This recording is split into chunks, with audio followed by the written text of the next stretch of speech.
Hai teman-teman, selamat datang di channel artikel YouTube. Channel pertama cerita Kenshin. Kali ini admin upload lagi ya. Terima kasih.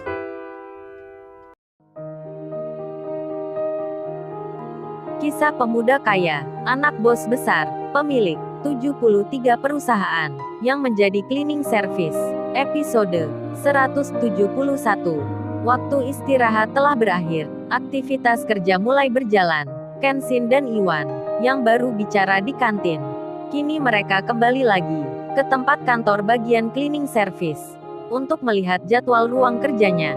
Setelah membaca nama, kemanakah jadwal di siang itu? Berjalanlah mereka mencari tempat yang dimaksud. Kenshin itu melewati pintu-pintu kantor para karyawan. Dilihatnya kanan kiri. Begitu pula dengan Iwan. Tak lama berselang, setelah waktu berjalan, ruang kerja yang dicari itu kini terlihat ada di depan. Tak menunggu lama, Kenshin dan Iwan pun segera masuk ke dalam. Mereka mendorong troli keranjang yang berisi alat kebersihan. Saat ada di depan pintu, diucapkanlah sebuah salam beserta kata permisi untuk izin permintaan masuk. Namun setelah berkali disebut kalimat permisi itu, tak mendapat jawaban. Mereka para staf tersebut nampak hanya terdiam, hanya melihat saja dua orang yang berdiri dengan seragam kerja cleaning service.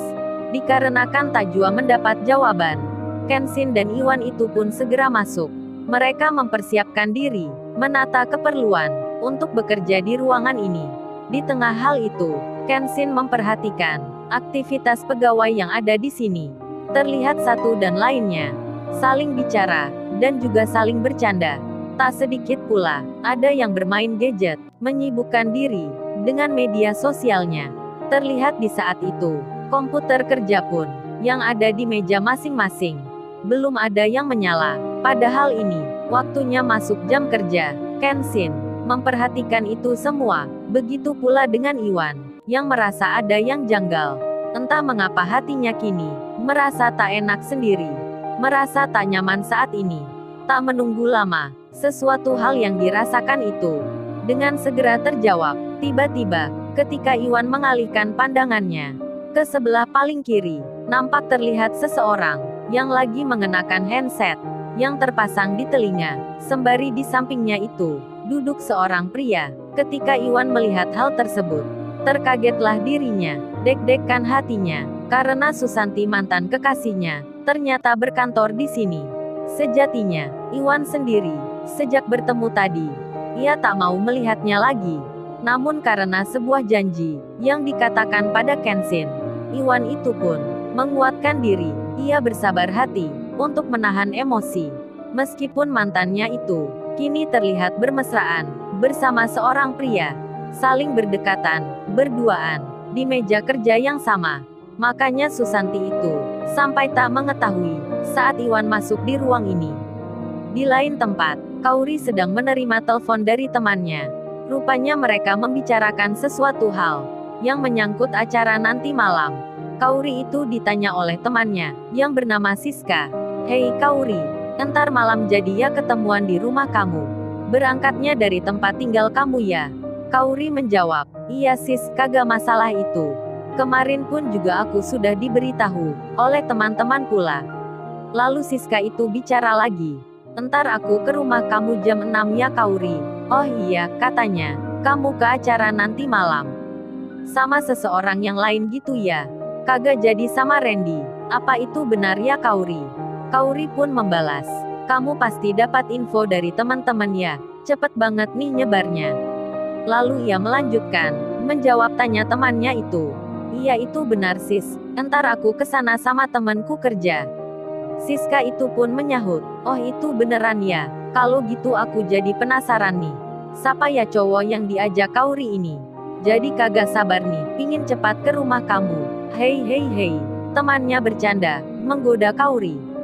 Kauri pun menjawab, "Oke Siska, aku tunggu nanti ya, sampai ketemu di rumah." Setelah itu, berjalanlah waktu, mengikuti kesibukan masing-masing. Kauri melanjutkan lagi pekerjaannya. Di lain tempat, Ririn, yang tadi pagi menelpon Kenshin, ia belum sempat bicara pula, menanyakan akan maksudnya Ririn itu pun menunggu untuk nanti sampai nomornya Kenshin, nomor handphone yang pertama yang ia ketahui itu bisa dihubungi lagi. Ririn pun kini dirinya nampak sibuk sekali. Di tempat itu pula terlihat Sirena yang berada di kantor yang sama. Yang sampai saat itu Yudis Dirgantara yang tak lain pengusaha muda belum mengetahui juga jika Sirena saat ini sudah bekerja di perusahaan yang ada hubungannya dengan Kenshin. Sementara di waktu bersamaan itu di tempat kerja yang baru, Kenshin dan Iwan sudah mulai membersihkan lantai. Mereka berjalan perlahan dan pelan melewati meja-meja orang yang ditempati sejumlah staf kantor itu. Di sela hal tersebut, Kenshin tak sengaja mendengar pembicaraan yang tidak berhubungan dengan pekerjaan. Iwan pun demikian. Lalu ada kejadian menghampiri dirinya.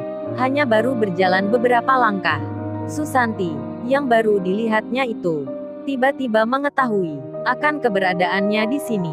Tentu saja Iwan segera ditanya, "Loh, Iwan nih, kamu kok kerja di kantor tempatku ini? Kebetulan banget nih. Ruangan ini lagi kurang bersih, kurang rapi pula. Ada kamu saat ini.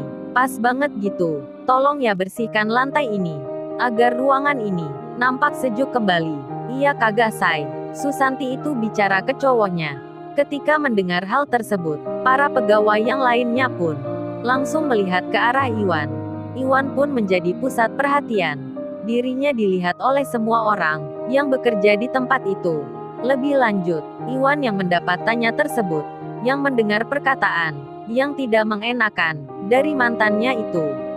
Ia pun tetap tersenyum. Lalu dirinya menjawab, "Iya kebetulan siang ini jadwal kerjaku ada di sini."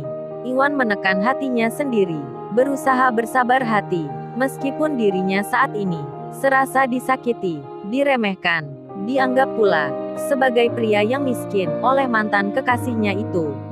Setelah hal tersebut, waktu pun berjalan. Kenshin dan Iwan melanjutkan menyelesaikan pekerjaan. Tak lama berselang, setelah lewat beberapa jam, kini waktu sudah menginjak di pukul 4 sore. Semua karyawan yang bekerja saatnya akan pulang. Kenshin dan Iwan pun demikian. Mereka bersiap akan berganti pakaian. Tak lama setelah itu, saat hendak akan keluar, Kenshin segera saja dihentikan oleh seseorang. Rupanya itu salah satu staf kantor bagian dalam yang terdengar memanggil, Mas tunggu, jangan pulang dulu ya, ini ada kerjaan lagi. Masnya berdua harus lembur hari ini." Kauri sendiri yang ada di kantornya saat ini telah bersiap akan pulang. Ia saat ini sedang berkemas, menyiapkan diri sambil membayangkan nanti. Kauri itu sudah tak sabar hati menunggu di rumahnya sendiri. Akankah nanti Kenshin bisa menepati janji? Sedang saat ini dirinya bekerja lagi. Lalu bagaimana kisah selanjutnya? Subscribe channel ini untuk episode berikutnya. Terima kasih. Jangan lupa ya guys, untuk kelanjutan ceritanya ada di Artikel YouTube. Jangan lupa subscribe ya guys, dan tekan notifikasinya